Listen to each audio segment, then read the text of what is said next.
there are things that are very valuable there. Equal pay for the same job. Maternity leave, not being sexually abused or harassed in the workplace. Those types of things. Absolutely, those things are great. But there are other things that make us feel like if I tell the truth about what I actually desire, Mm-hmm. then there's something wrong with me. There's judgment. There really is. It makes Right, it makes right. us feel like, okay, well, what if I don't want to sleep with five guys before I get married? What if I just want my husband? Right. You know what I mean? I don't want to be out here like that. Or yes, what if I actually? Oh my God, here we go. What if the thought of me being barefoot and pregnant in some man's kitchen actually was a win for me? Right. How about And that? not a settlement type of How about thing. that? Yeah. What if he's not abusing me? What if he's not looking down on me? What if that actually is a signifier of love and beauty and connection and fellowship and best friends and you know what I mean? So I'm just saying there are a lot of things. There's a lot of things that are shaming. Another thing that is potentially shaming, which will probably get me in a little bit of trouble, is what if I actually want to raise my children?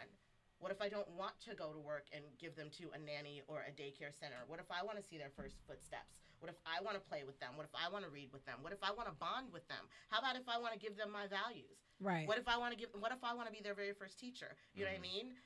And I don't want to go back to work and pay for somebody else, like give the best of me, which is my education with multiple degrees and multiple time in in the professional realm. What if I think that those attributes are things that I actually want my family to benefit from, rather than simply the workplace? Because I know that the workplace values me to such an extent that as long as I perform for them, they, for the most part, are there for me. But if anything were to happen, they would cut me off like that. Right. And I'm using the best of my talents and skills to make someone else wealthy. Let's be honest. Mm-hmm. So what if I took those same gifts and skills and talents and abilities and decided to pour them into my own children? And what if I also took that energy and that love and that warmth and that nurturing and I poured it into my king? And what if as a result of that, he felt like he wanted to go out and slay the dragon for us, and he became more and more confident and more productive and more capable? And who's losing? Well, Right. I think with everything you said, it just kind of reminds me of you're speaking to controlling your own narrative. And when you brought up earlier, it speaks to controlling your own narrative. And what you brought up earlier was like, in media or within our communities, it's like black men don't show up. We don't want to do this. We don't want to be loved. But that also comes down to controlling our own narrative, because there's statistics like the census statistics about black men are more involved in their kids' lives than any other, race Than overall. whites or Yeah. Mexicans. Right. So I think when it comes to love, when it comes to feminism, when it comes to what you want, like the whole barefoot and pregnant narrative or whatever, it comes down back to us controlling our own narrative of what you want. Like you said, you have a choice. You can figure out what track you want to be on. Dating, I was kind of, I guess, raised my hand but put it down but laughed, because dating in LA is a whole nother thing than it is in the rest of the world. So How so? it's Share with the rest of the world. it's just it's just different. You have people who are creative or just on different tracks. It's more of I'm on a self-serving track. At the end of the day, no matter how altruistic you think you are in your art and how much you want to change the world with your art, you are kind of attached to the fact that you can only change the world by being exalted by everybody else around you. Yeah. So if you're focused on getting there, it's hard to do that with a partner and a partnership. And a lot of people don't understand that. Like, a lot of people operate off of the derivative of, if you give a man a fish, if you give a man $1, he has $1. If you give a man a fish, if you teach a man to fish, he eats for a lifetime. You know what I mean, right? So, but I also think it's more so like, if you're a candle and you're a candle, and I use my light to light your light, you're going to keep shining brighter. I'm going to keep shining. Collectively, we keep shining brighter. A lot of people don't operate like that. Yes. And with this whole show me state, like, it's like a state of show and tell. Like how you brought, like, Adrienne Bailon. I don't think anybody on TV, Love and Hip Hop, should be anybody's litmus test to what a relationship is or how it should function. Never. Because, it's trash. Yeah, they're functioning off, for the most part, what is going to look good for me in my career, even though it might be love, but it's this fast track world. And oftentimes, like, all my friends, like all my boys, whether they grew up with their dads or not, are all married, taking care of their kids, well-respected dudes, doing what they can. They all have their struggles. Like, I go home to visit, they got to say they're going to go buy milk to go sneak out and kick it with me at the mall for a minute. But they're still responsible dudes. But it's all about that narrative that I think we oftentimes as a community consistently push within ourselves, and we've gone away from, you know, where stuff was in house. There's nothing that's in house and that's black at all anymore. Right. There's nothing off limits. We talk about somebody up and down and beat them down in the public and let everybody else talk about them, but let it be, you know, somebody that's Jewish or white or whatever. We can't talk about them like they talk about them, but they will talk about us like a dog. And I think we got to get back to that too. But everybody's on Instagram wanting to see what they're doing, and then you have people that aren't in this bubble that are looking at that and being like, oh wow, it's popping. They're doing this, they're doing that. This is how to live. This is who I want to date. So, but yeah, that's what you reminded me of. It's just like, it's controlling your own narrative. It's being confident in who you are and what you want, and it's just being honest. And a lot of my friends, like, you know, I try to be as transparent. Sometimes it might just be a cop-out to stay away from certain commitments I don't want to be in. But sometimes it's just like, this is the truth. This is where I'm at. I don't know where stuff is going. I don't know what I want. But at the same time, I am surrounded by good dudes who are about doing great things. Like, that's why I respect Charles and I like him a lot, and like his brother, because like they're good dudes who are out here making it in entertainment, but still family guys or whatever, well respected, and it's all about the company you keep around. So Definitely. I think as a woman, if you're interested in what your trajectory is, look at the dude's friends. It ain't that hard. And if them dudes is messing up, then you know you got your fucker. Like, it's you know, that's on you to kind of peep that game and to be aware. But some people like being in certain things because you're not tied to anything. It's like an adventure, as opposed to when you decide that you want something, then you go get it. Right. I wanted to add to that too. I'm sorry, really quick, because you were mentioning referencing the reality TV shows and things like that. So I work with high school kids, and I was also I love watching Married at First Sight. I love watching stuff like that because you get to like organically watch how like relationships come together, and they have all these experts trying to help them out. And just watching them go through an expedited process that would normally take longer. But one of the things that one of the guys said, like, he never had any examples of what to expect from marriage. And so what he took his examples from were for television and from the TV shows, which is not real. It's you know, it's scripted, it's whatever. But what I find is that that's where a lot of young people are going to for their source. You get what I'm saying? So those who are, you know, older or kind of have kind of more of that insight, aunts and uncles or grandparents that can reach kind of beyond entertainment. A lot of people have Love and Hip Hop and all the rest of those as their examples of what relationships are. Unfortunately, because even though they may have something in their home, social media and television seems more real than what they're experiencing in their own household. And so I just found that interesting that he even referenced those shows as an example, because I was like, oh, that's different. You know what I mean? Widespread. And so it's I get what you're saying, but the unfortunate part is that, you know, and again, talking to the teenagers that I talk to every day, their reality is so different. And anytime I start talking, I see them like sponges, and I'm like, well, I don't even really feel like I have a whole lot to offer. But then I realize that I do, because what they're seeing and what they're hearing is so much different than the things that I'm telling them, that they're like soaking it up like, okay, tell us more. What do you think about this? And heard this before. Right. And so it just amazes me. But that reality television show or TV is real for them. It's strong, and you're like tangibly there. And like my friends, like my little brother was just, he's a principal, he's a teacher. A lot of friends are teachers, and our reality TV, like if my boys, you know, we grew up, we didn't have a dad around or uncle. So my uncle, my dad's and all that, it was Uncle Phil. There was Bill Cosby. It was Bill Cosby's parents. That was, you know, Carl Winslow. But it was like that kind of better structured home environment that we saw. Right. Yeah, exactly. And if you want to go see some crazy stuff, you got to watch HBO or Showtime. You had to go seek it out. Yeah. Where nowadays you're bombarded with. So I totally agree. Like, the reality is there. But I mean, when you look at, and this might be taking us off track, but even when you look at like Black Panther and how it was such a cultural phenomenon, is because there's so much trash. There was such a thirst for something else, even if it's fictional. You know what I'm saying? It's fictional. We easily could have all went to Africa, and you know, you could go on Instagram, you could hashtag Ghana, hashtag Mozambique, and see Africans thriving. But it's like, nah, we had to wait till it was put in a Marvel movie, Wakanda Forever, which is great.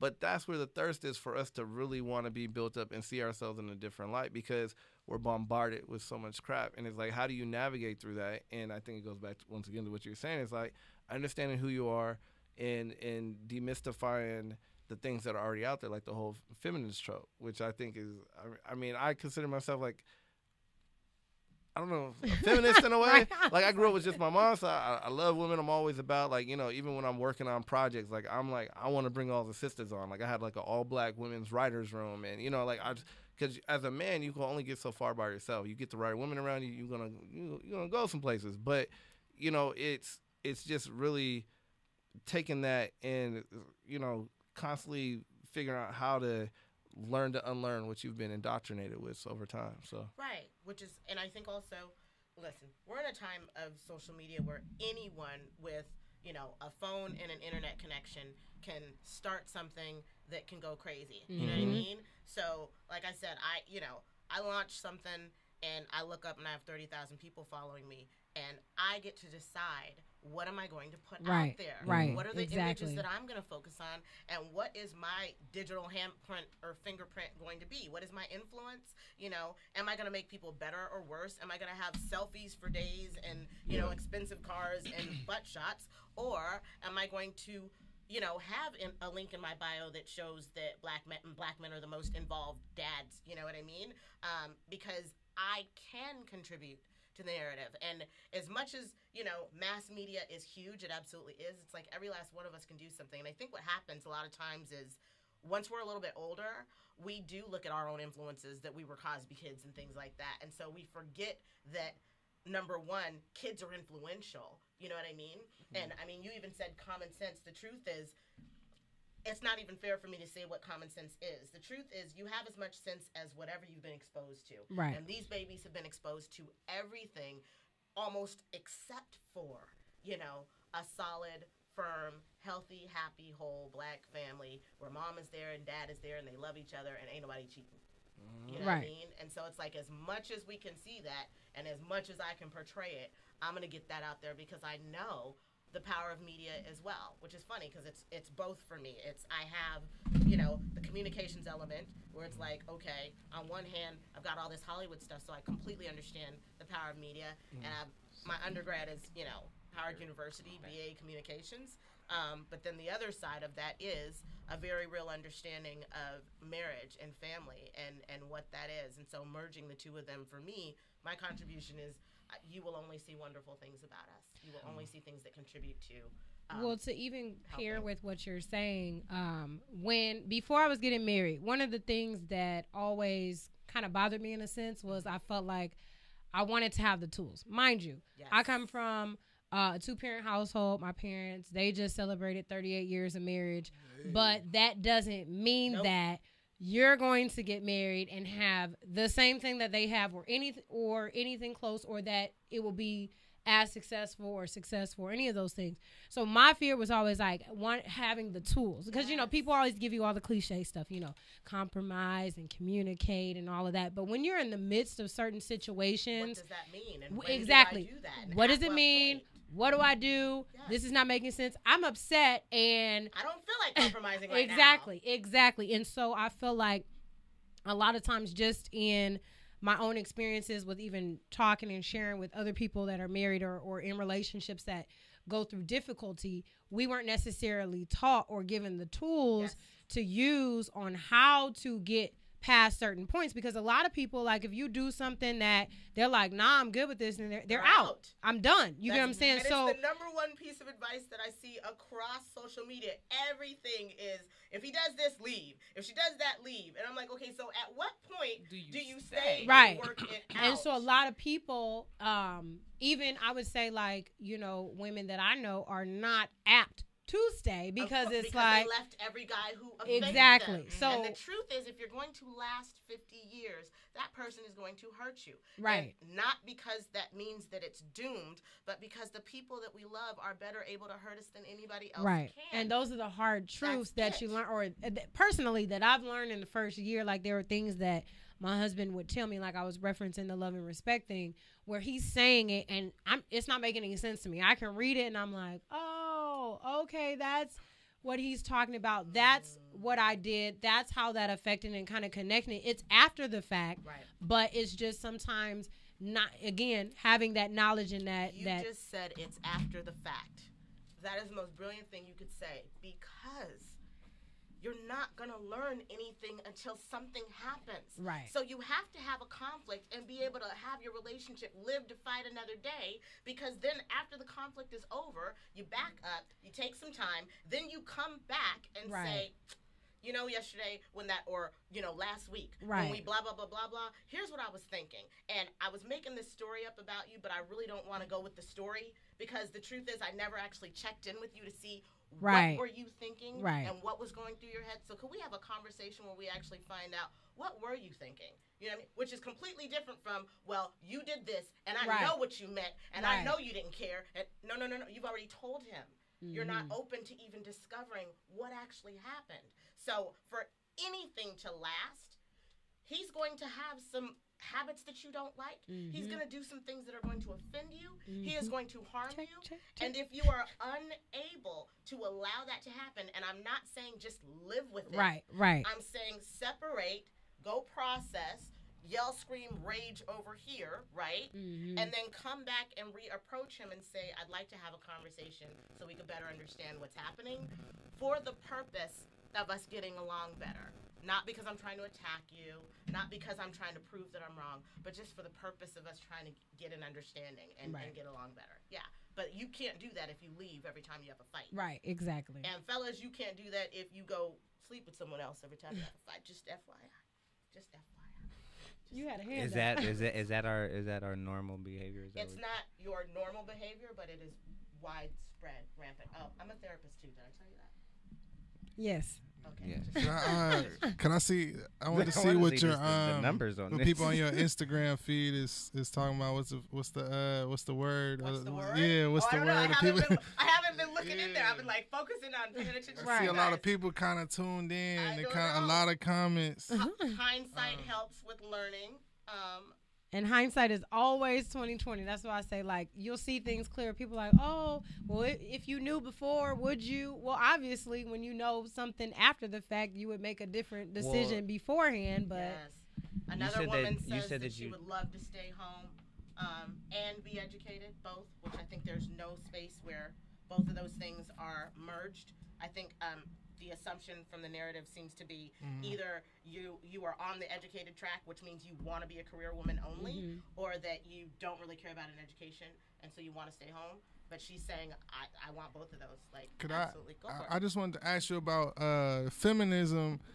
I just want to be clear, like, I don't really know what that exactly means myself, but I was just wondering, isn't there like different every feminist isn't the same. Yes. You know what I'm saying? And so to be fair, yes, there are different brands and different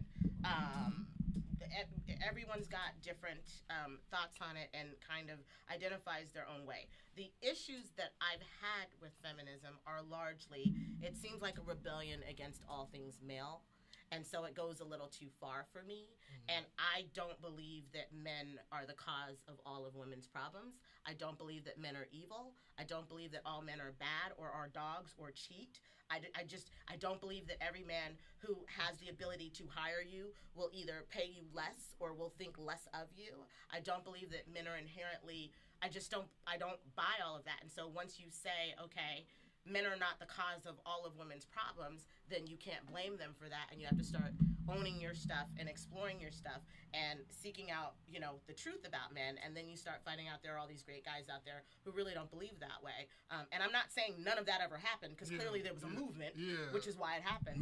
Time's up, or Me Too, then it's time's up. Yes, exactly. So clearly, both of those things exist, but for me, that's the thing for it. And I was an ardent studier. One of the things about me, you'll find out, I'm a researcher nerd. I love that word. I'm sorry. I just learned it at camp. What, artist? You're so cute. What is it? Use it in a sentence. No, but it's the fact. It's the fact that she just used it. I'm sorry. I'm your thought, but it was the fact that you just used it right now, and I just learned it like 5 days ago. Right. It's beautiful. Thank awesome. you. Thank you.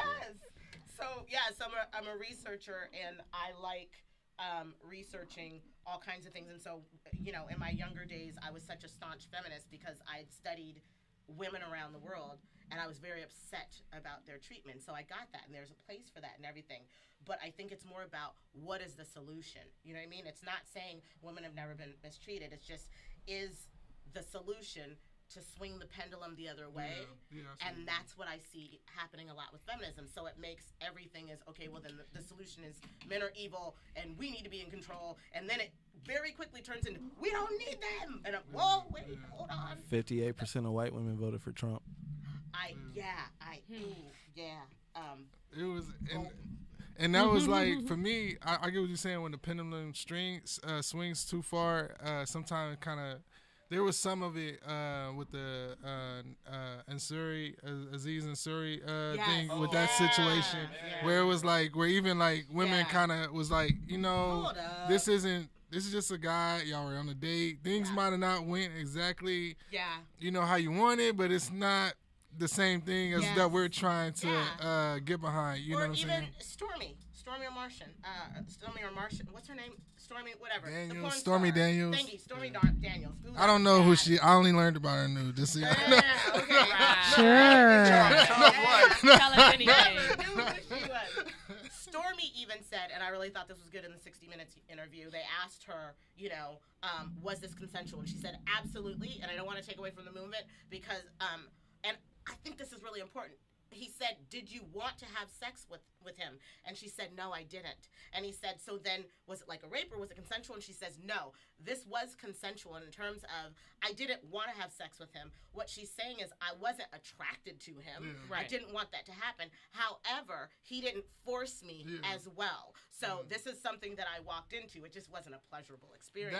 That's a very nuanced situation. It is. And I don't see, and to me, but it comes up I don't know. It doesn't, like, if you just look at the transcript of what she said, that doesn't, it sounds like the same scenario of like a man in power, basically approached a woman in a sexual scenario, and she felt like she had to sleep with him, and even though he didn't force the sex, it still was.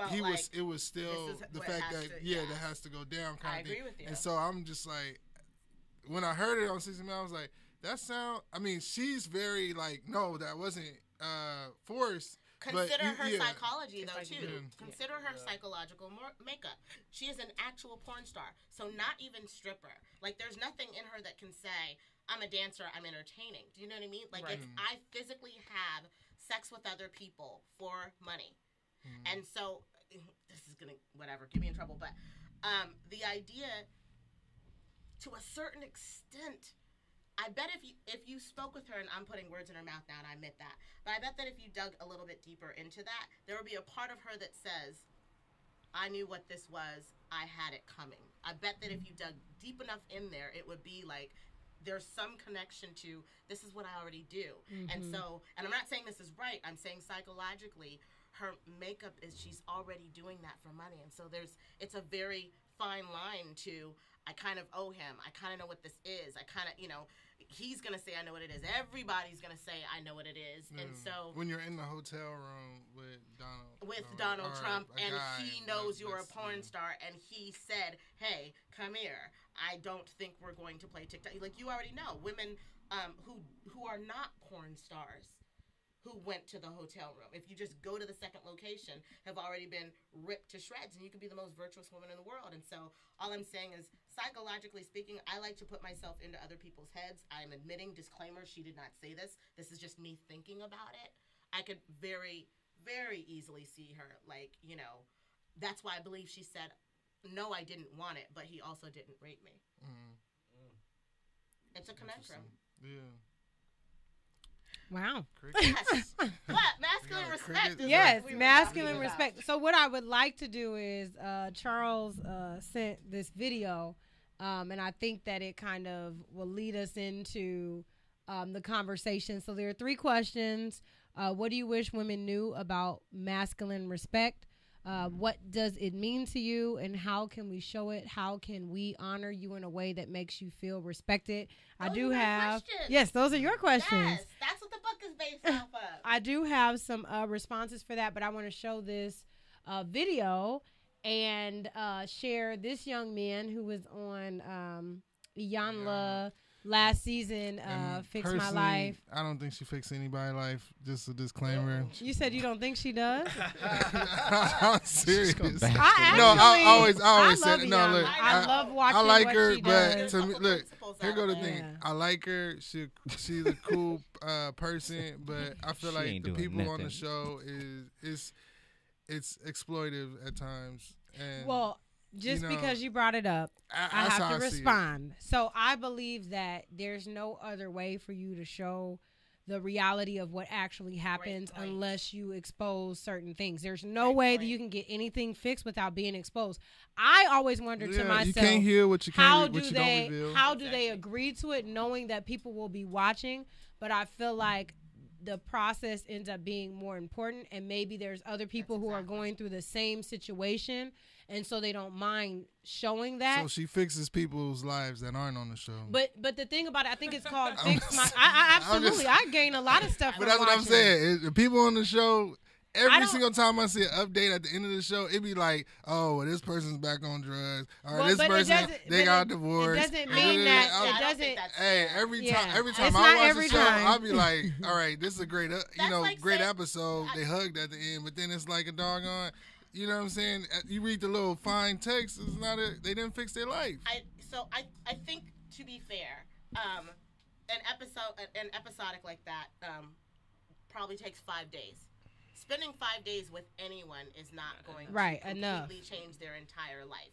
And I don't believe that that's what the show is even telling us. or Right, and she selling says us. it in the I beginning. think, you know what I mean? You know, I give you the But- tools, exactly. I'm and gonna you give can you use tools. them. And that's absolutely it. But every single person still has to decide whether or not they want tools. So that's one. Two is, yes, I'm like you. I also am regularly watching. I watched a beautiful 3-parter. I think it was their season opener with The Boys. Yes, with the boys. And I was journaling and crying and journaling some more and looking at different things. And I thought that there were so many beautiful things for me dynamically in terms of like family dynamics, absolutely, that I was looking at and learning from, or that had already been in my research, but I was able to see it played out and be like, right. whoa, that's how that happens. And it's so many different things.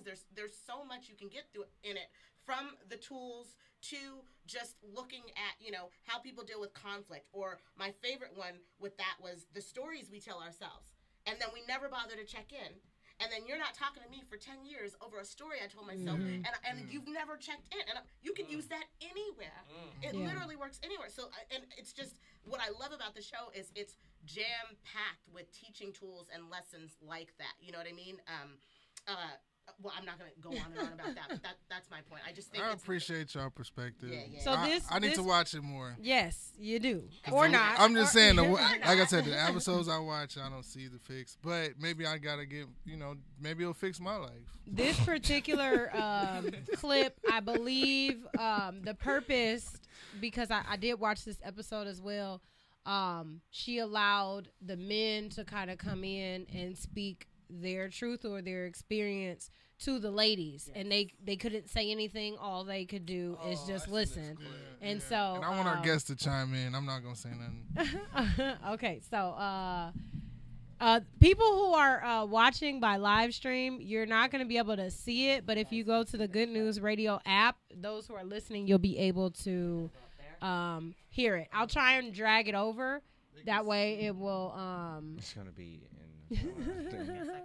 let me see. Let me see if And I all the can. people watching on live stream, the camera adds 10 pounds. Oh my.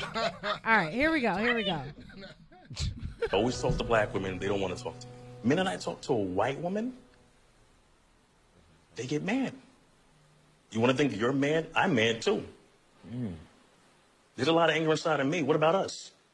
Black women talk about me. What about us black men? We go through stuff too. We're tired of hearing the same thing of, oh, we're independent women. We're independent this, we're independent that. I'm independent too. We have a lot in common.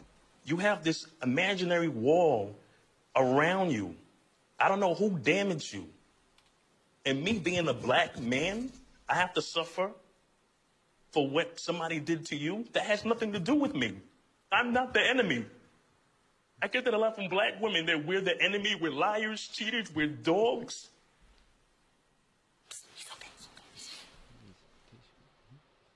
Diary of a Mad Black Man. I have a journal I keep. And then when I show the side to women, they think it's a weakness. This is not a weakness. I'm sorry. Yo, my man, hold Don't on. insult the black women. Can we? I mean, I'll go We're on not what he laughing said. at him. It's just the sound of it. How it was coming out. Into the He microphone. got the See, and this is why men keep it in. no, but he got the cheater outfit But though. the- He got notice the the he got women the were not hat, laughing. the No, they scarf, the weren't. two Thank you. braids. I'm The like, women were laughing. no, I said notice that we as the women were not laughing, but the men are laughing at them. Oh, Nah, kid. Okay, so look, I mean, of course there's truth to it. It's what he said. To me, it's just the delivery, and it's all in the delivery. okay, It's all in- no. You're in TV, so you know how they set that moment you up. Mess me up. I'm just saying, you know how they set that moment Yes. up with the music coming in, and it's all like, oh, dun, dun, dun, It is little- my little job violence. as a producer to fully take advantage of the moment. Yeah, exactly. They took advantage of fears that and moment. everything. But when he's like, "Hey, I'm not the enemy." Like the thing is we've all had this conversation, but usually amongst each other, and not like where you have a line of women that you're speaking to. But I mean, there's a lot of things I'll say. I can say it's interesting. So I don't think there's. I agree with him. Yeah. Now that I did not laugh because I was laughing at his vulnerable state. It was the delivery of Yeah, how it came exactly. out. You notice I wasn't laughing prior to him changing the tone of his voice.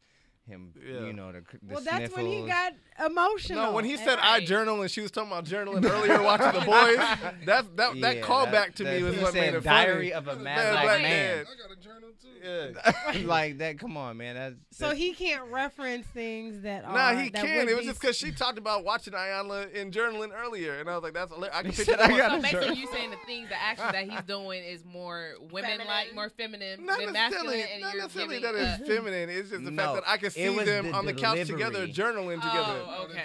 The It was just visual. funny. The It was The visual. I but just- yes, and then the yeah. delivery of it all was. No. I don't It was- see He said- this. he said- I don't see this dude It wasn't journaling. believable. He said It was- Diary of I a don't Mad see Black him. Man. Yeah. I don't see That him. was funny, I'm not I gonna don't lie. see him journaling. I don't see.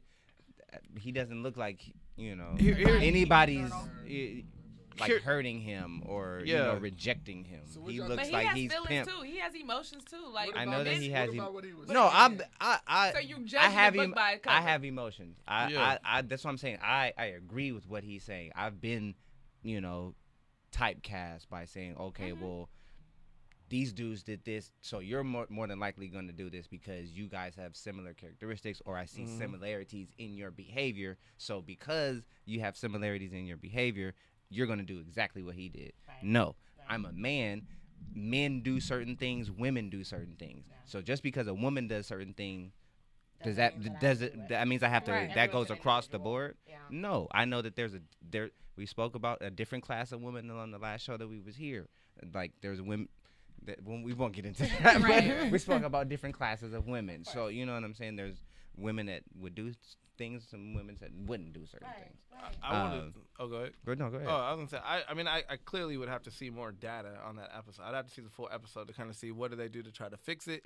I don't necessarily think Or not fixed. not fix it, but I don't necessarily think the way that situation was set up was conducive to having a productive in game result. And I think oftentimes, and this is just in life, we focus so much on the negative that we fail to spend the right time to figure out the positive. Solution. And I feel like there should have been, if that's what happened there should have been a whole hour where maybe they went speed dating or they actually had a conversation. They got to know each other. With that particular episode, there was more that was shared and even like more of his backstory. And there were other men that were there too that had their opportunity to sit in front of the women and do the same thing, like just because those women had dated different types of men. And so it's kind of giving them an opportunity for the men to kind of share the other side.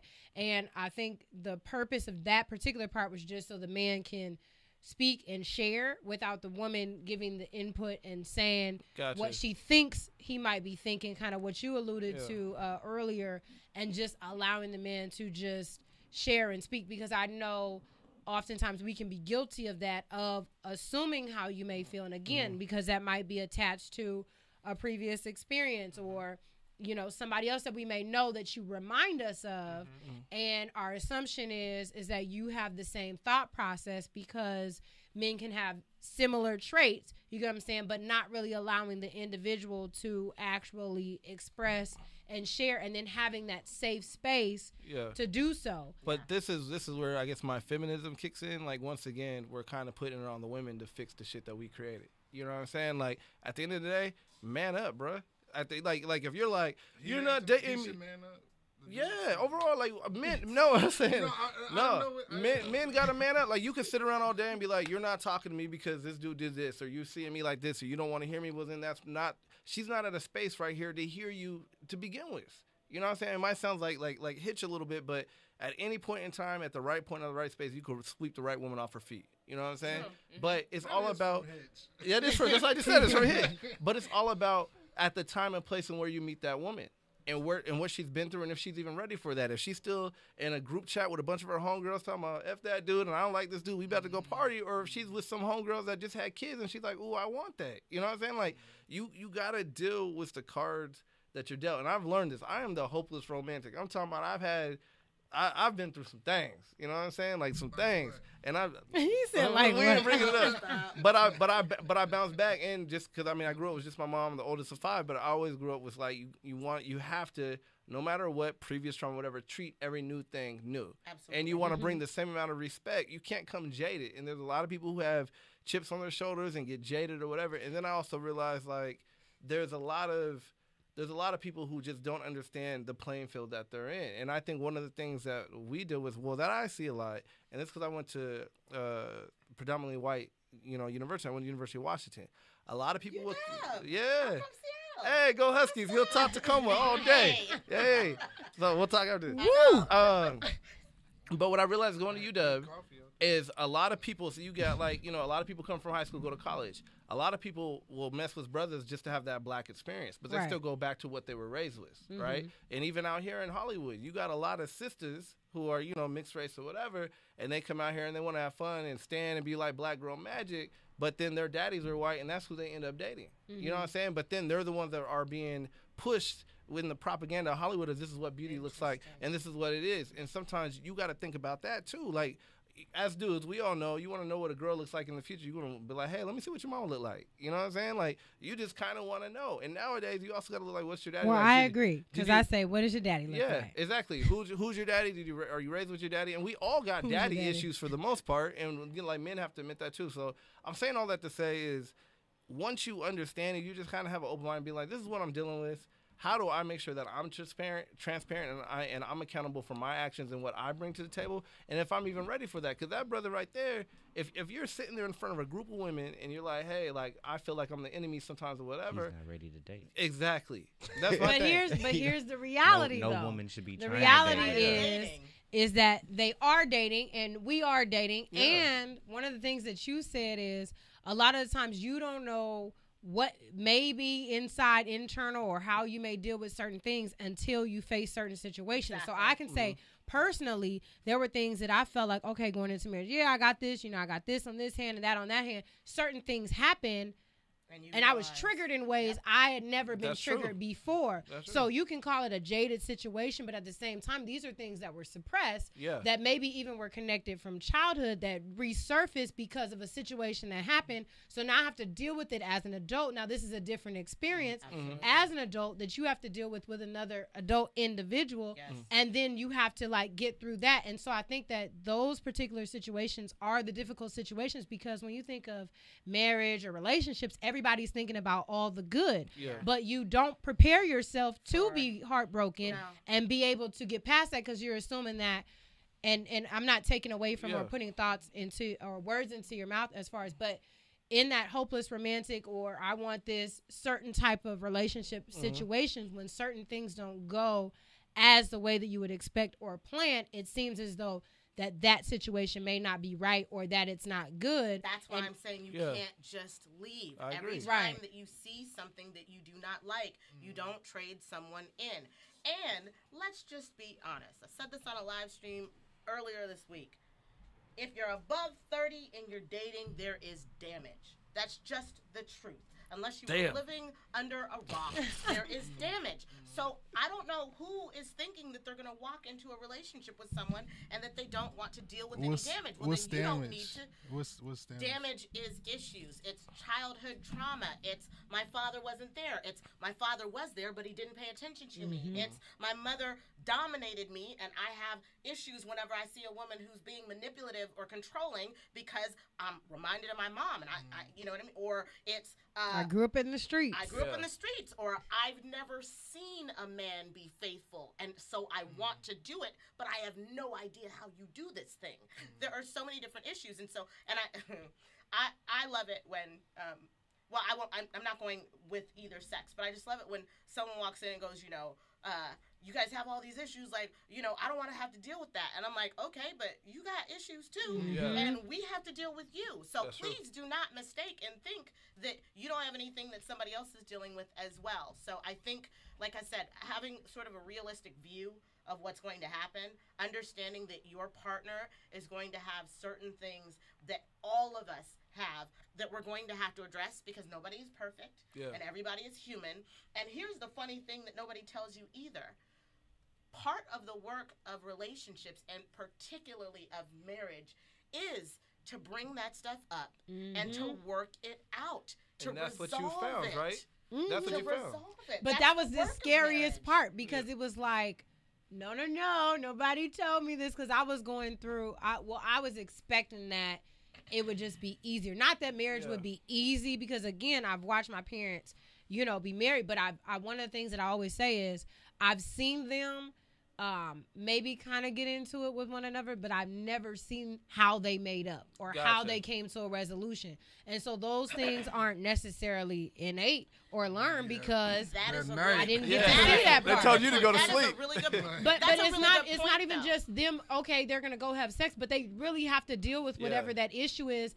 And I never knew how that happened. I never knew how the situation So was you bring resolved. up a really good point, though, because so many people think, you know, either never fight in front of the kids, or yes, just show yourselves making up. And the truth is that's unrealistic, and it's not preparing them to deal with conflict. What you should do is you can have conflict in front of your children. It's just you shouldn't be attacking. You shouldn't be criticizing. You shouldn't be denigrating, cursing at, name-calling, stabbing, verbal jabs, hitting beneath the belt, which, by the way, it's multiple pronged. That's not just a matter of what you shouldn't be doing so your children don't see it. You shouldn't be doing it to each other, because if you do that, that is the one thing that studies show within like 98% accuracy. If those elements are present in your conflicts, it's not going to last. It will not last.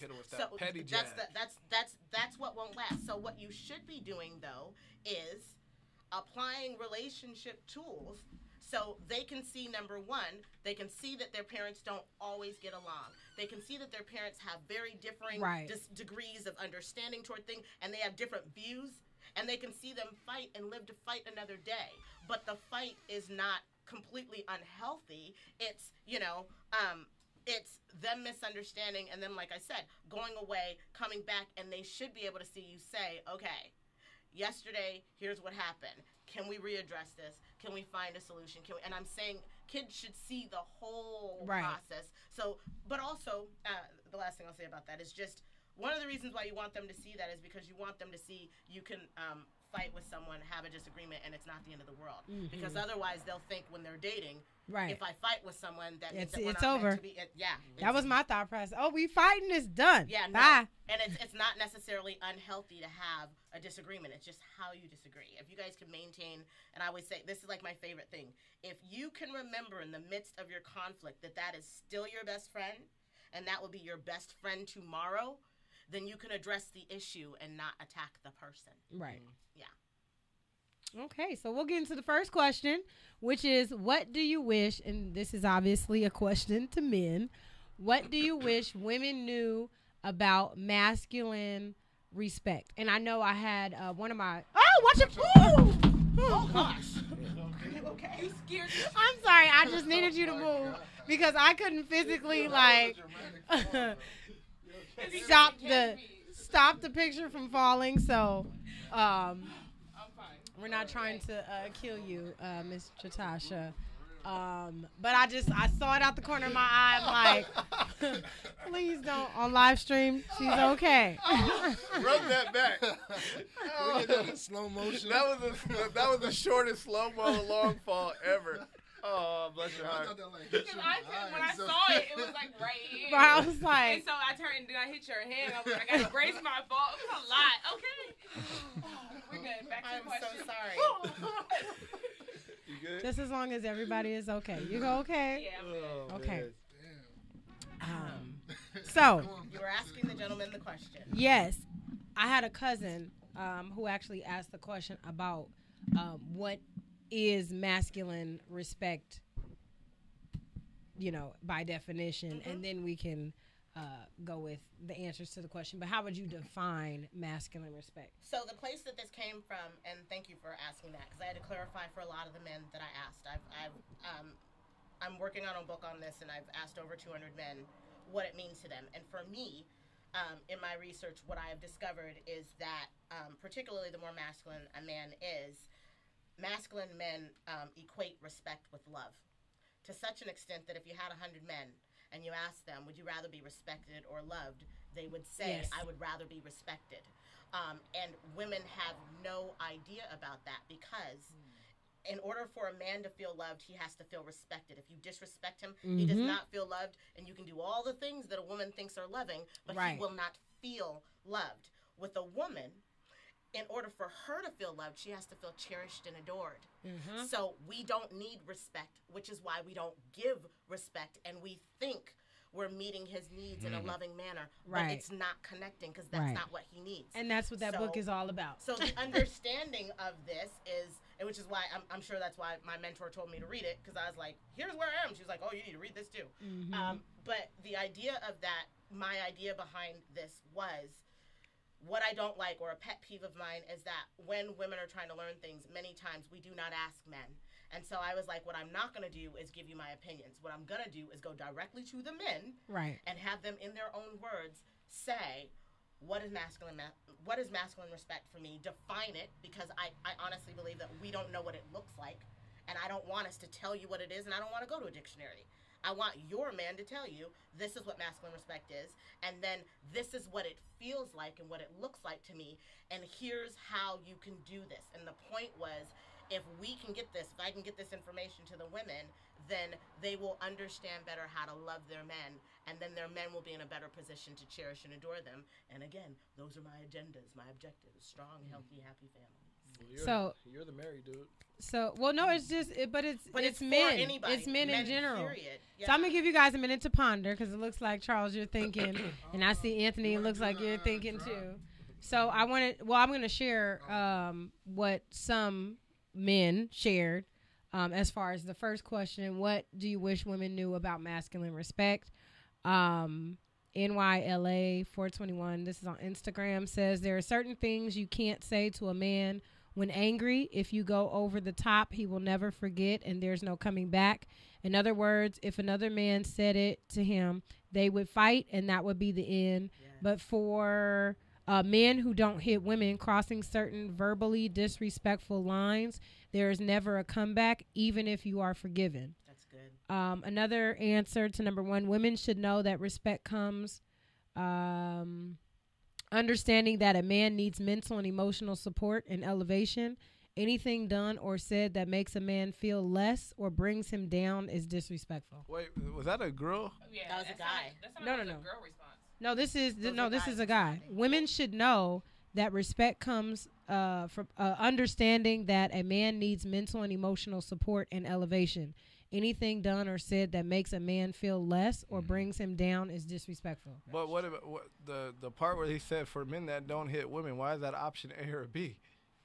Oh, you're talking about the top one? Yeah, like it's like why is that even an option? Like who was that? He said for men. Well, it's because she prefaced it with the example. If it was a guy on a Right, guy, it was- They would have fight. we would have I would an hit you. an That's altercation. what it was. But Oh. you Right. can't. If you were a I can't guy, hit I a would hit woman you, off but of yeah. her words, so it's Gotcha. like I just got to take it. I was And like, hold on. Compared to Yeah. Well, it's not Right. even that he's gonna leave. It's just that It's not he gonna feels like, okay, this is my woman. I gotta see her and I take that. But Yeah. when you take that, it's It's we all just know all- And that it's not Yeah. forgotten. it sits basically. in and then you're thinking about it. You Right. ponder about it, and Yeah. then you then it's transformed. And this is how she really thinks about me. And then it's Yeah. It's like it's ingesting poison. yeah, It really is. it goes deep. Yeah. So And women don't realize that because there's a very strong negative of men are Superman, which you are, but it translates very, very quickly into they don't have feelings. Mhm. And then, if a man is also posturing as if, he's tough, which of course you guys would because you want us, we're the apple of your eye. You want us to see you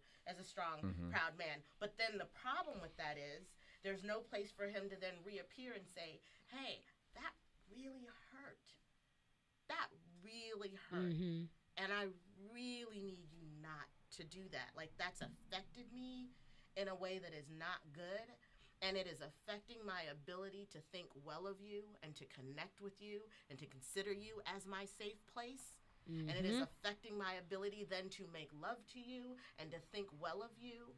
And it is doing the absolute opposite of what you want it to do. It's repelling me from you because if I'm near you and I haven't worked it out, I'm near you, but I got poison in my belly. Right. So what do I do with this poison? Which is why what I teach, a lot of what I teach is how to get the best out of your man through respect, which no one's teaching us because on the female side, we are taught if you respect a man when you are in conflict or when you disagree with his behavior or when he has done something that has hurt you or has in any way, reminded you of something and you're triggered from what someone else does, we are taught you annihilate him. You demand respect. You go into your masculine and you check him and it's all of this stuff that turns out being domineering and dominant and masculine and all these different things. But the problem is nobody's given them an alternative. Right. So it's either I'm a doormat who doesn't deal with the fact that you just Or hurt I me, go in. or I go completely in. No one has taught the power of femininity and the power of utilizing softness to get everything you want from your man. And it is more powerful than going dominant and hard. I agree. Yeah, me too. Because it's I agree. like, you don't want to. I mean, when you were saying that, it reminded me of Claire Huxtable. I know it's TV shows, but She's Claire hero. gives you that look. You be like, all right, I ain't messing with that. But for me, I think when it comes to the, I guess, masculine respect, it's more so knowing that, you believe overall. You know what I'm saying? Because it's easy to say, like, oh, I love you, or to try to show love. But if you respect me, it means that you believe in, the overall goal, like what I think the process is going to be, and that you're showing that and building each other up. Because I'm thinking respect is a mutual thing. And when it comes to, like you're saying, like music calms the savage beast. So it's really like if you care about anybody in your life, for me, at least as a man, the worst thing I could do is disappoint you and let you down. Whether that's my mom or a mentor, or if eventually down the line, if I ever have kids or if I have nieces or whatever, like men always say, like, word is bond. Like I am a man of my word, whatever. So that's the worst thing you could do. And that's why, all these R&B songs be about like, oh man, I cheated. How do I tell it? Like Usher's Confessions is all about him disappointing somebody that he loved and not knowing how to tell her. And I think that's where, like you're saying, where we, men and women miss the mark, is that if you have open communication and if you understand, at least from what I see, all my friends that are married, some of my friends are crazy. I'm like, how do y'all end up together? But it works for them. Yeah. And I realize their love and what they figured out works exactly for them. And I can't take that and try to copy that in my life, what they do, Right. because they're totally different. And I think that's when people find true love, is they find there are two people who have figured out how to love each other for who they are, and they're not going nowhere. Like one of my friends is a professor. His girl, they were just dating. It was a casual thing. Next thing you know, she deleted him from Facebook, Instagram, whatever. And after the first couple of days, he was like, I don't know what happened. Maybe she just got busy. 2 weeks later, she hit him and was like, look, you either going to take me seriously or I'm moving on. Right. And he got it together like, you know what? I think I love her. Because that was the way of checking, by being like, Right. look, you saw what you have. Yep. You're either going to respect and you want to grow with me how I want to grow, Yep. or I'm going to just delete you out of my life. So you guys know how to push those different little buttons. But I really think it does come down to just that communication of, what those expectations are, and like you're saying, not hitting you over the head and not talking to you crazy. Because if you say something to me and it's borderline crazy, then I can only imagine what you're thinking, because women know you out of a relationship 6 months before we know you even gone. Absolutely. So, you know. Why is that funny? Why is that funny? We do. That's all. Yeah, I'm agreeing. you did it before us. All She's the like, time. yeah, we be happy. We and have be to like, make Yeah. plans. Gotta go. That's Right, Women are right. planners. Men are more. We're not gonna leave Yeah, without a y'all backup. are very That part. instinctual, Mhm. and oftentimes when men, and I'm generalizing, but oftentimes when a man gets in trouble, he doesn't plan it. And this is, Nope. and that's what I'm saying. And I'm saying. Well, it is that for- healthy though? Yes, and to No, your no, no. credit. Well, to your credit, yes. Let me explain why. To your credit, it would be worse if you planned it, because it would mean that you intentionally walked into Yeah. harming someone. Yeah. Yeah. That's premeditated, like murder. Like, yeah, it's actually a better thing if you fell into some stuff you never intended No, to do. I don't think you got. Because it I'll doesn't, restate you know my what I mean? question. It hurts that way. But what I loved about what you just said, that I want to honor, is disappointment, the power of disappointment. Women have no idea, and this is all based on the narrative, that men are not trying to disappoint you. Yeah. That the worst thing he could do is to disappoint you. And so, because the narrative in our head, when we get hurt, becomes you don't care. Mm-hmm. The truth is he does care. Right. And That's just hard to digest. That's what I'm saying, but we don't know it. And I understand how hard it is to digest. One of my mentors wrote a book that says, the truth about men will set you free, but first they'll piss you off. Right. So the first Yes. part is, that I got cheated on. Doggone it. That sucks. But then, and this is as controversial as it is, It's why you gotta get that's what I cheated was on. just about to say. When you, what Gotta happens, understand and why. this is what happens, what I have to deal with in my practice as well. In order to start resolving the issues, we have to dive into them. We cannot run, we cannot demonize, and we cannot assume that we know what he was thinking. So it becomes a woman's objective to become very brave. And I'm going to preface this by saying, no, I'm never ever saying it is your fault he cheated. If he cheated, that's on him. It's not okay. It's not excusable. He needs to figure out how to problem solve. However, I would be remiss and lying to you Right. if I said every single thing that happens in life comes so we can learn something. So if you never ask yourself, what can I learn from Right. this? Where are we? Why did this happen? If you don't get curious and you just walk away, you miss out on an opportunity to learn a lesson. And if you actually get curious and start doing the work with your partner, if your partner wants to save it.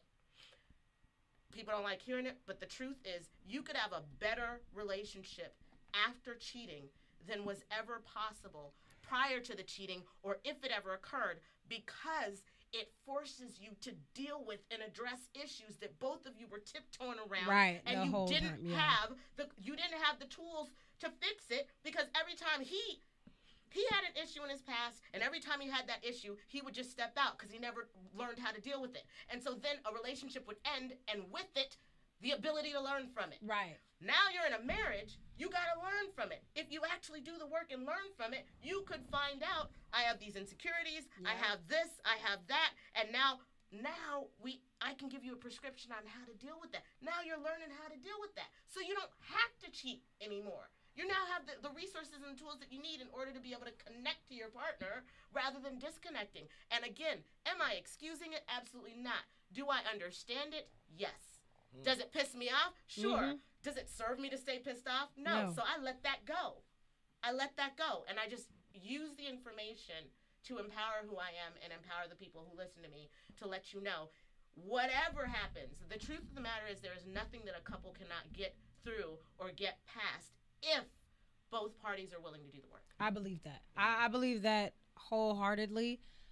But then it just goes back to those tools and being able to do the work, and sometimes feeling that you may not even have the capacity to do it when you really can do it. And I want a capacity. I want to say people aren't born with this. So to capacity, because I find that people think you're supposed to be born knowing how to do this. Get a therapist. That's what we're here for. Like, ask for help. Nobody's born knowing how to do this. And don't shame yourself for not knowing how. You'd be surprised what...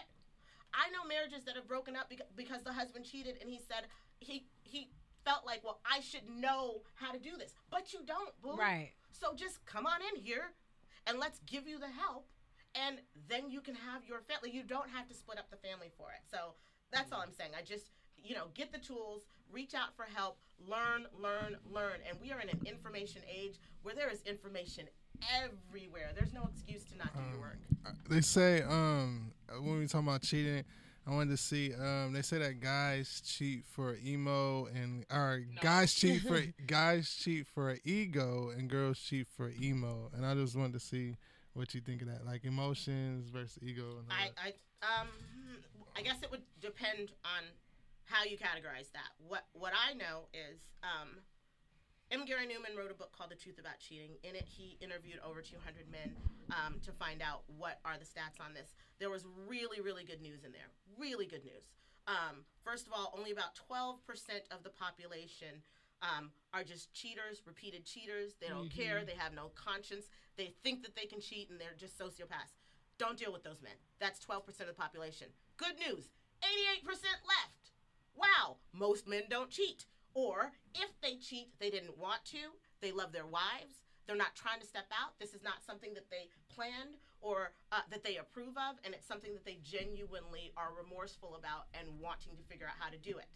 When they asked them why they cheated, the reason that the men stepped out, and it's funny, like who they stepped out with, but why they cheated was they didn't have their wife's time, they didn't have her attention, they didn't have her affection. Now, what can we learn from that? Most men do not have most men do not have the narrative, or they're not verbal like women are. So most men, when a man feels like his wife is not paying attention to him, usually the last thing he's going to do is go, babe, I need a little more attention. I need a little bit more time. First thing is you're nagging. There you go. And it doesn't, we've told him it's not really masculine. He's being vulnerable. Right. And how many of us have rewarded vulnerability? So he's not going to do that. Here was the other good news. Most of them didn't even realize because they weren't so intuitive. The problem is, if there was a woman at work who was affirming, who was respecting, who was giving affection and time, who was looking up to him and admiring him, so many of them were like, I didn't even realize until I cheated that I needed that. I didn't know I needed my wife to admire me and look up to me and respect him. And the reason why I think this is important is because women, what I'm finding out is we're not even where we need to be in terms of when I'm on the platform now, I got my finger on the pulse, and I'm seeing women, when a man does say, I need something, they're like, that's just your ego. You're just insecure. You're just, so when a man comes to us and back opens instantly. where I'm like, whoa. Like, do you understand what you're setting up? You're setting up a scenario where your man doesn't feel comfortable coming to you. So if he can't come to you, the need doesn't go away. Right, exactly. It goes someplace else. Exactly. To the secretary or something. Exactly. Yeah. So there's that, and then the other part was, what did they get from the other woman? The other woman made them feel like a man. So if wives can understand how to make their man feel more like a man when he is with them, and there are so many different ways you can do this. You never emasculate him. You never make fun of him. You encourage him to be vulnerable. When he does, you treat that like a vault. You never use it against him. You never hurl that back at him in the middle of an argument. You never tell anyone what he tells you in confidence. You know what I mean? You don't embarrass him in public. You don't make fun of him in front of his friends. There are all these things that women don't know, because the truth is, women have no idea how sensitive men are, that they are more sensitive than we could ever imagine, and that most men I like to say I'm petty, but... Girl, Do you know why, though? Do you know why, though? Because that sounds better. Notice does. how that's what I'm saying. So he has to re-language it in a way that makes him feel masculine, because a man always wants to feel masculine, and he has to. So all I'm saying is there are ways that if we love our men and we actually expect to have long-lasting relationships, we can support them in all of this. You know what I mean? And it absolutely contributes to the health of the relationship. No, ladies first. Okay. Well, first I wanted to say I agree with everything you're saying, but when we first brought up the cheating situation, it seemed like it was one-sided. Even though you were comparing both sides, like men and women, it seemed like it was one-sided, and that it always falls on the men when they cheat, that for their reasons of why they cheat, and that women are supposed to accept it and take them back. But you never went to the point where if a woman cheated, how is a man supposed to respond to her being still a man, and do he take her back or anything of that nature? That's true. It was one-sided. It definitely And the was. reason why it was one-sided is because they asked me about men, so I addressed the men, and the name of the book was Why Men Cheat. So I totally was dealing with men. So you're right. Okay, I just wanted to go ahead and clarify that. But wait, but the second thing that you said that I need to clarify is I never said cheating was okay. I never said that the woman is just supposed to stay. In fact, if the man is unwilling, I said very specifically, if you have two parties who are willing to work on it, you can save anything. If the man is not willing to work on it, and by that I mean if he's not willing to be transparent, if he's not willing to be honest, if he's not willing to work, if he's not willing to do whatever you need in terms of quitting that job if she won't quit, never finding a new daycare center if that's where she works, like literally transforming his entire life so that we set up boundaries that make his woman feel safe and that set them both up to feel, not because this is a punishment, or excuse me, set them both up to succeed, not because this is a punishment, but because we had to secure the main relationship. And in order to do that, we have to make it difficult for you to do what you did before. There have to be all kinds of boundaries and strategies. So if he's not willing to do that, leave. Do not stay with a man like that. And I would never tell a woman to stay in that situation, because what you're saying in that point is, I trust you. When I don't trust you, I trust you in an area where you've already proven to be untrustworthy. I'm not telling a woman to ever do that. Agreed. You want it right. You were gonna share. No, I was just because I agree with what you were saying. I thought that she was going to have an objection to the three main reasons. That men cheat. Yes, Yeah. because No. I fully agree.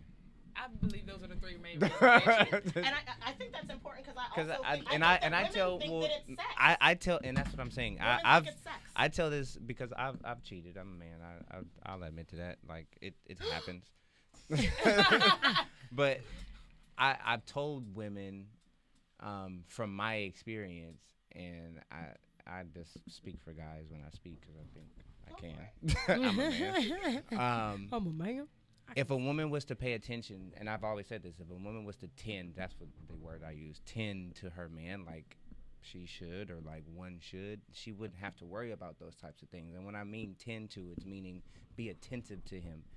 If he's telling you something, listen to what he's saying, receive that, and then let it sink in so that it shows on your actions, rather than just listen to it and then blow it out the ear the next time, and so that you guys repeat the same thing. Yes. Because for men, it's like if you keep repeating the same thing, it's like you're not listening. And I'm sure it's for women too. That's just with anybody. If you keep repeating the same thing, it's like, okay, you're not listening to me. I'm gonna think that you don't give a fuck no more. Which is interesting because that was one of the reoccurring themes that came up that the men responded with in terms of respect. If you respect me, listen to me. Listen to what I'm saying. Yeah. Actually apply what I'm saying. Yeah. So like for me, it's like when I cheated, I told her it was like there were certain things that I needed out of her, and as a man, and it wasn't like it was much to ask, but it's like these are things that I need. Right. Another dude might be something completely different, and I don't want you to worry about that. I need you to worry about what I need. Would you mind telling us a couple of the things you needed? The attention. It was like, I mean, she was. We know, we know. But it was like it was attention. Not that I just didn't have any attention, but I wanted her to be more compassionate, more. Was this communicated to her? Yeah. Okay. It was, and so like this is what I'm saying. So it was like, okay, we have a situation. A situation occurs. You get caught cheating. Cool. Okay, let's sit down and talk about it. Like you say, let's dive into it. Why did you cheat? Okay, I cheated not because I'm just pressed up for pussy, but because I wasn't getting what I needed from you, and so I felt no other obligation but to go get it somewhere else. If you wasn't getting something from me, I'm sure you're gonna get it from somewhere else. And again, I want you to refocus on. Can you tell us a couple of the things that you needed? Oh. You said compassion. Yes. What did compassion look like to you? What? No, I was just gonna say I love your questions because these are conversations I would have with my husband, and I say, well, I want you to be specific. That's what Like, I'm tell me saying. what that looks 'Cause we like. don't know. And he wouldn't tell me. And then Yes. I'm like, so now I have to figure it out. No, like you I don't. You do exactly what I'm doing right now. Can you? Right, no, Oh no, I know. What does compassion look like to you? Compassionate, being more nurturing, more. It's like, okay, if you know I have a business and you see that I'm struggling with me getting my business, help me to get my business off the ground. Don't. And if you know that I'm having struggles, I would want her to be like, okay, well, let's sit down, let's talk about it, not just look at me struggling and you off doing. and then talk about it. Yes. Now, the reason why this is such an excellent teaching moment is because he started off with, I needed more attention. That's the first thing he said. Then he said, I needed compassion. Mm-hmm. If you asked me what I received from that, I would have had no idea. What he needs is, I'm struggling in my business, and I need you to not just watch me struggle. I need you to sit down with me, help me make a business plan, I'm saying we're not asking questions.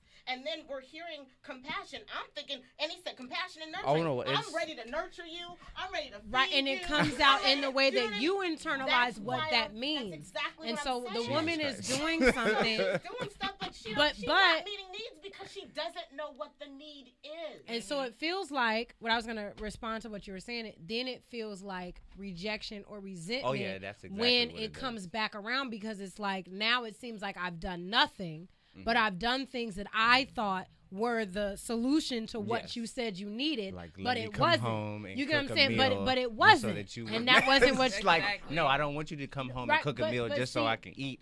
I want you to want to come home to cook for your man. We sit down and we But enjoy see, the meal. thing- You know what the I'm saying? thing that I Rather learned- than come home, I'm gonna just cook the meal and then get ready to go to work the next morning. And No, the thing there's that I no- learned is just that Connection. understanding. And that's how deep That's I where the feel like compassion comes in. that's how deep I feel like it goes. And then you mentioned connection, where it feels like you're not connected on the end of where your need is met, whereas she feels like I am meeting that need because I did what I thought it was What that I you heard- wanted, yeah, what I right? heard. And then so now I'm getting what seems like negativity from what I thought that I was doing that was good. So now I don't feel compelled to want to then show you that respect, which is the love, because now I feel like in your response, I'm It's not getting not the being reciprocated, admiration and the not being love received. that I needed. So then it becomes this cycle. So now